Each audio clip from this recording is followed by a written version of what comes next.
買わせてもらうぜ。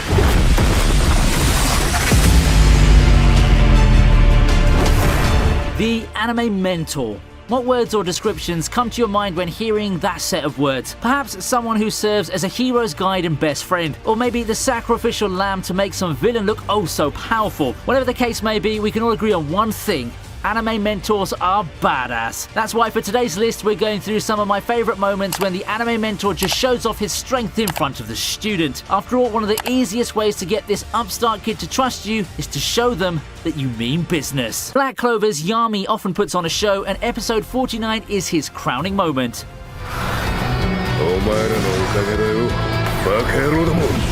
Among the shonen mentors, I really like Yami because he gives off that rough edge. There are mentors who look badass, but Yami takes it a step further and shows how badass he was with Dark Cloak Dimension Slash. It's a power that's so strong that it's capable of cutting dimensions, dwarfing whatever Veto can throw at him. There's no kill the overkill, and seeing Yami just put this elf down in such a dominant fashion is a real thrill. Everyone just looks on in amazement at the power of their captain. They're in good hands, and as long as Yami is around, they know they can have someone to rely on while they strive to grow stronger.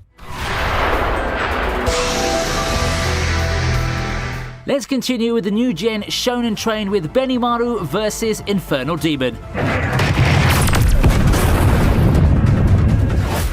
Quite the underrated moment right here, as Shinra and Arthur find themselves in quite the fight against the Infernal Demon. Who else should show up but Benimaru himself? To Benimaru, this fight is personal. With this powerful foe in front of him, he simply flexes his power while Shinra and Arthur watch on. Easily turning away the demon's attacks, Benimaru holds back out of concern for the town before deciding to take the battles to the skies. Here, he finally gets a chance to obliterate the enemy with his awe-inspiring sun wheel. People have been applauding the sound direction for this scene, and I think that it does add to the moment so much. That bass alone is one of the most awesome and satisfying sounds you could hear from Fire Force, and it's the perfect complement to watching Benimaru nonchalantly take the enemy down.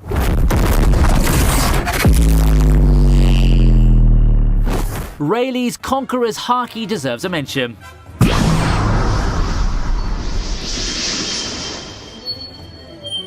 There's so much that you can do with so little. Do you believe that saying? You sure as hell can believe it after seeing Rayleigh's Conqueror's Haki in the auction house. Rayleigh, contrary to expectations, didn't have the most explosive entry at first glance, but the sheer mystery of his silhouette entering the scene more than makes up for it. It even feels quite ominous and all, and when he does finish his entry, all he needed was one Conqueror's Haki to clean house. There's just that sense of wonder, and I dare say dread in the character's expressions. There's that eerie feeling of, what the hell just happened? And it really kept the fans guessing when it comes to Rayleigh's true strength. Now that, my friends, is how you build hype with just one very pivotal moment.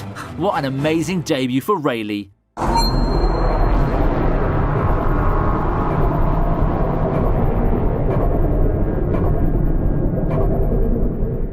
Saitama versus Genos is a rather unique application.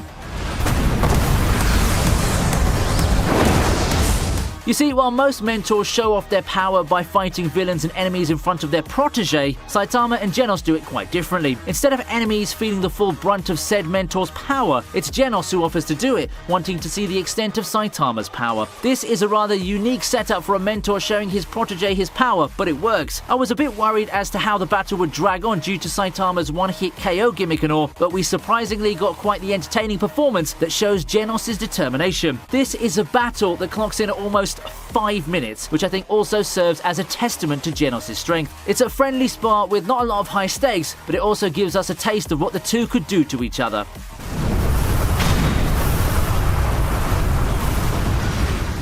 Enjoying the video so far? I'd like to encourage you to hit that subscribe button. Subscribe, ring the bell, and be here the next time I upload more countdown videos. That's enough for now.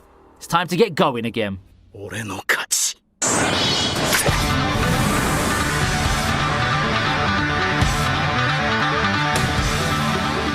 It's nice to look now once again where it all began. It's so refreshing after so many videos focusing on the final war arc and Madara, you know. For most of the series, we've heard of how great Minato was and all, but we've never actually seen that strength in action. That is, until the flashback arc, which shows us important groundwork on how the Nine Tails in Naruto came to be. Tobi, at this point of the timeline, was one of the most powerful characters around, and it showed in the battle. With all of his power, even Minato struggled to land a hit, but with some ingenious tactics and possibly the most epic Rasengan Sharingan in the series so far, the 4th Hokage defies all odds and finally forces Tobi to escape. Coolest mentor and coolest dad?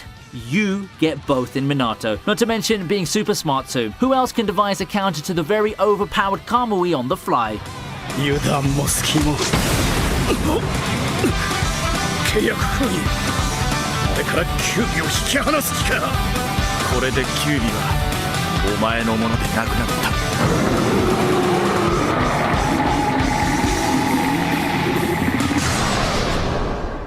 All Might taking on Nomu may have been one of the best highlights of early My Hero Academia.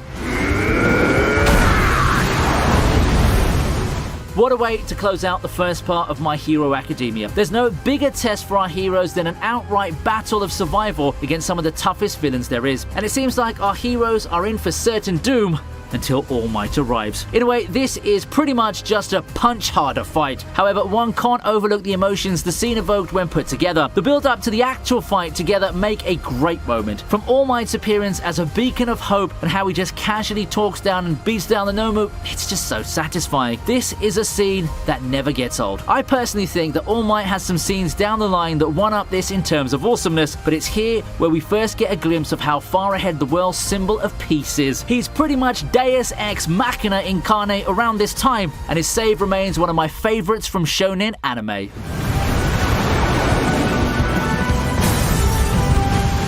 After all of that, we take a look at Tengen versus Daki.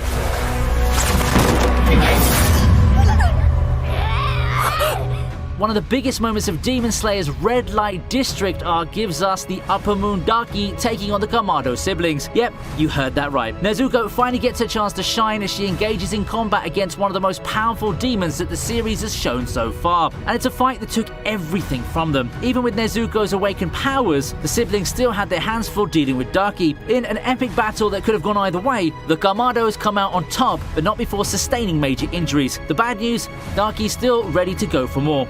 The good news, it opens for Tengen to come in and finish the job. I almost felt like adding this moment was cheating because Tengen just came in for the last hit, but considering that the siblings at full strength are unable to completely eliminate Daki, it just shows the difference in power between them and a pillar. Tengen's boast afterwards is pretty cool too. That's way too easy, isn't it? Suspiciously so. These guys, they're gonna be in for a real surprise. And to wrap up today's list, we have Gojo versus Jogo.